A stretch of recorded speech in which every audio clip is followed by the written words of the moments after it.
प्राचीन काल में अयोध्या नगरी खुशहाली और समृद्धि से परिपूर्ण थी। प्रभु श्री राम के राज्य में हर कोई सुखी था, परंतु नियति के खेल निराले होते हैं। एक दिन श्री राम वेश बदलकर अपने राज्य का भ्रमण कर रहे थे। तभी उनकी कानों में एक आवाज पड़ी।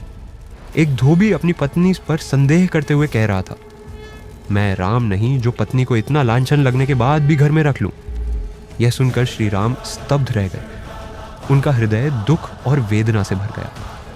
परंतु वे राजा भी थे।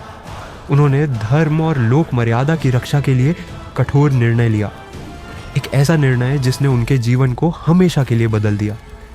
लेकिन इस दुखद घटना का बीज कहीं और पड़ा था, सीता जी के बचपन में। एक बार नन्ही सीता वन में खेल रही थी।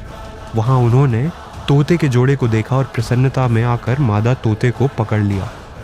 नर तोता बेचैन होकर गिड़गिड़ाया, देवी कृपया मेरी संगिनी को छोड़ दो, हम एक दूसरे के बिना जीवित नहीं रह पाएंगे। पर बालपन की नासमझी में सीता जी ने उस पक्षी को नहीं छोड़ा। विरह से पीड़ित नर तोते ने दुखी मन से श्राप दे दिया, हे देवी, आज तुमने मुझे मेरी प्रिया से अलग किया है। एक दिन तुम भी अपने प्रिय से अलग होकर विरह सहोगी। समय के साथ यह घटना भुला दी गई, पर नियति भूली नहीं।